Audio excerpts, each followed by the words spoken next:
अस्सलामुअलैकुम my YouTube family, कैसे हैं आप सब लोग। उम्मीद है सब ठीक ठाक होंगे। आप देख रहे हैं उन्नीसुनी किचन। तो आज हमारे किचन में बन रही है बहुत ही ट्रेडिशनल सी रेसिपी। ठंडा या बारिश का मौसम हो, कोई त्यौहार हो या खुशी का मौका हो, मीठे पकवानों की बात हो और गुड़ वाले चावल आपके जहन में ना आए, ऐसा कैसे हो सकता है। हमारे घरों में मुख्तलिफ तरह के मीठे चावल बनाए जाते हैं। कुछ लोग मतंजन पसंद करते हैं, कुछ को जर्दा चावल पसंद होते हैं और कुछ को गुड़ वाले चावल पसंद होते हैं। तो आज मैं भी आपके लिए लेके आई हूँ देसी घी में गुड़ वाले चावलों की बेहतरीन रेसिपी। आपने इसको शुरू से आखिर तक देखना है और मिस नहीं करना।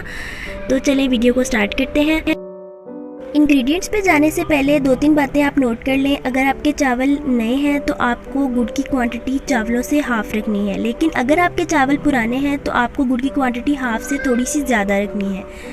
अब आते हैं इंग्रेडिएंट्स पे। मेरे चावल पुराने थे और चावलों की क्वांटिटी 1 किलो थी, तो मैंने गुड़ 800 ग्राम लिया है, लेकिन अगर आप फिर भी चाहें तो ज़्यादा कम कर सकते हैं। उसके बाद दूध हमेशा चावलों से हाफ क्वांटिटी में लिया जाता है, तो मैंने आधा किलो दूध ले लिया है।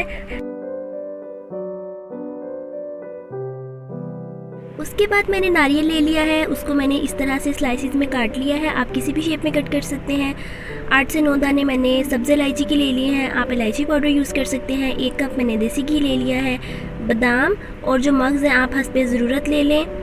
और 1.5 से 2 चम्मच मैंने ले लिए हैं सौंफ के। तो ये टोटल इंग्रेडिएंट्स हमें इस रेसिपी में चाहिए। अब मेन प्रोसीजर पे आते हैं। मैंने एक देगची के अंदर गुड़ ले लिया है और इसके अंदर दूध डाल देंगे। हमने इसी दूध के अंदर इसको अच्छे से मेल्ट कर लेना है। अगर इसको कुक करते हुए दूध के अंदर गुठलियाँ बन जाएं या फुटकियाँ बन जाएं तो आपने परेशान नहीं होना, क्योंकि गुड़ मुख्तलिफ तरीके से बनाया जाता है डिफरेंट प्रोसीजर से। तो अक्सर ऐसा होता है कि दूध के अंदर फुटकियाँ सी आ जाती हैं, तो वो आप चम्मच हिलाते रहेंगे तो वो ख़त्म हो जाएंगी।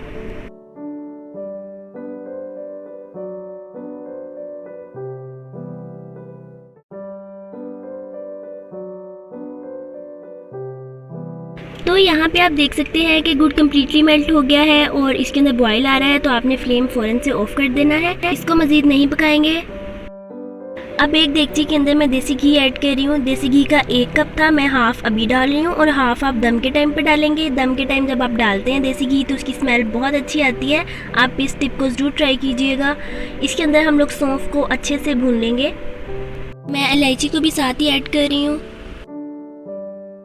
जब ये अच्छे से भुन जाए और इसमें से एक बहुत प्यारी सी स्मेल आती है, वो आना शुरू हो जाए, तो आपने बादाम और नारियल को ऐड कर देना है।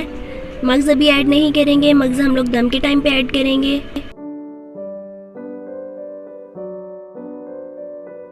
इन सब चीज़ों को भी अच्छे से फ्राई कर लेंगे। तो जितनी देर में ये फ्राई हो रहे हैं उतनी देर तक आपसे रिक्वेस्ट है कि मेरी इस वीडियो को लाइक कर दें, मेरे चैनल को सब्सक्राइब कर दें। और अगर आपने मेरा इंस्टाग्राम और फेसबुक का पेज अभी तक फॉलो या लाइक नहीं किया तो उसका लिंक भी मैं डिस्क्रिप्शन बॉक्स में दे दूँगी। आप इजीली वहाँ से जाके भी फॉलो कर सकते हैं।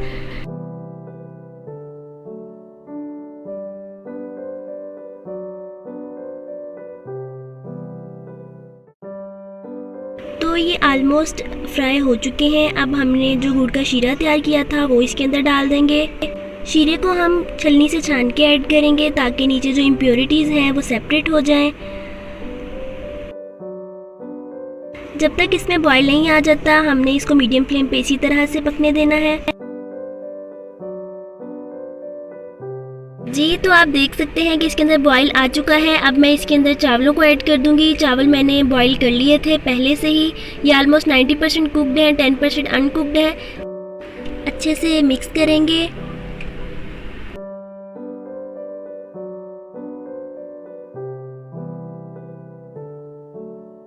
तो जब इसके अंदर से पानी ड्राई आउट हो जाएगा तो आपने इसके ऊपर मग्स डाल देने हैं और इसको 5 से 10 मिनट के लिए लो फ्लेम पे दम पे आपने रख देना है।